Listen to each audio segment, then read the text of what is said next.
अभी ओले देखो भाई, भर्तियां, नई भर्तियां चर्चा होनी जरूरी है, सीटी की भी चर्चा होनी जरूरी है। इसमें कुछ पदों का प्रस्ताव भेजा गया, ठीक है, जिसमें देखो एक तो फर्स्ट ग्रेड की है, एक सेकंड ग्रेड की है, एक थर्ड ग्रेड की है, तीन ये नई। इसके अलावा बेसिक कंप्यूटर अनुदेशन पहले वाले में जुड़ जाएंगे, पीटीआई पहले वाले में जुड़ जाएंगे और प्रयोगशाला सहायक 500 पद इसी में जुड़ जाएंगे।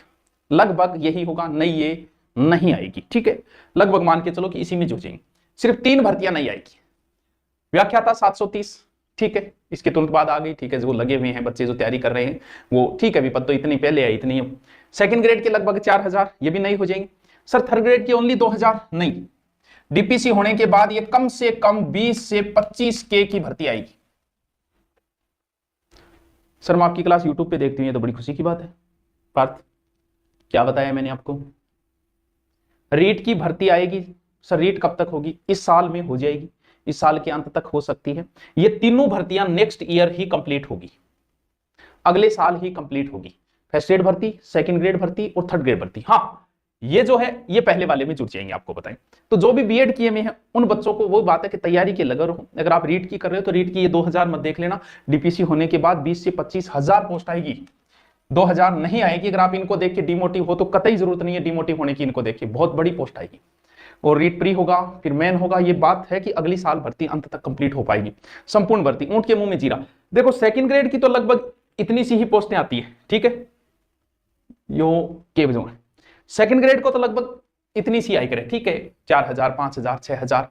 हाँ फर्स्ट ग्रेड की जरूर कम है, लेकिन ये भर्ती कम नहीं कह सकते हम भाई। यहां लिखा गया कि इतनी है, लेकिन डीपीसी होने के बाद पद खाली होंगे, तो इसलिए चिंता मत करो। थर्ड ग्रेड की बड़ी भर्ती आएगी। रीट की तैयारी जो कर रहे हैं वो तैयारी शुरू करें, फर्स्ट ग्रेड सेकंड ग्रेड की कर रहे हैं उसकी करें। और सीईटी का मैंने अलग से आपके वीडियो नहीं बनाया है, सीईटी इसी साल करवाएंगे, आलोक राज जी ने बोल दिया भाई।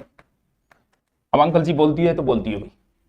और आगे जितनी भी भर्तियां होगी वो सीईटी बेस पे होगी। सीईटी में ध्यान रहे, नॉर्मली नहीं लेना है इस सीईटी को। गोलू क्या गोलू है, शिवा जाट क्या कह रहा है, इसे नॉर्मली नहीं लेना है। दिसंबर से पहले पहले करवाएंगे। तो राजस्थान पुलिस की बड़ी भर्ती है इसी सीईटी 10, क्योंकि अभी जो नए बच्चे हैं 12वीं पास बच्चे, उनके लिए सीईटी बड़ी जरूरी है, क्योंकि 9000 पोस्ट कांस्टेबल की आई थी, उससे आप बाहर हो जाओगे। इसलिए 9000 पोस्टों में शामिल होने के लिए सीईटी अच्छे से तैयारी कर लें। इसे नॉर्मली पिछली बार की तरह नॉर्मली मत समझ लेना कि सीईटी ऐसी क्लियर हो जाएगा, अब की बार ऐसी क्लियर नहीं हो पाएगा। और 9000 बड़ी भर्ती है, पुलिस की पहले हो चुकी है, बड़ी भर्ती है। और जो भी एलडीसी की तैयारी कर रहे हैं वो भी अच्छे से तैयारी करें। सीईटी का सिलेबस बहुत बड़ा है, तुम सिलेबस पढ़ते पढ़ते नाम बताते बताते गो आ जाएगा। तो सिलेबस को पढ़ते पढ़ते, क्योंकि सीईटी में आपको हिंदी भी पढ़नी पड़ेगी, आपको इंग्लिश भी पढ़नी पड़ेगी, आपको मैथ भी पढ़नी पड़ेगी, आपको राजस्थान जीके भी पढ़ना पड़ेगा, साइंस भी पढ़ना पड़ेगा। सर क्या नहीं पढ़ना पड़ेगा, सिर्फ संस्कृत नहीं पढ़नी पड़ेगी, बाकी आपको सब कुछ पढ़ना पड़ेगा। तो अगर शिक्षक भर्ती का सपना देख रहे हैं तो अगली साल शिक्षक भर्तियां होगी, तीनों भर्तियां होगी। ये पद पहले वाले में जुड़ेंगे, या टोटल 9000 समथिंग है, लेकिन पहले वाले में जुड़ जाएंगे, इनकी होने वाली है, उनमें जुड़ जाएंगे, नई साइड नहीं निकालेंगे। और ये इन हो जाओगे, ठीक है। और सीईटी का जो भी तैयारी कर रहे हो तो सीईटी के लिए अलग से बेंच, नए बेंच है, यहां पढ़ो, जयपुर पढ़ो, आपकी मर्जी, ऑनलाइन पढ़ो, उसकी तो होड़ वही को नहीं।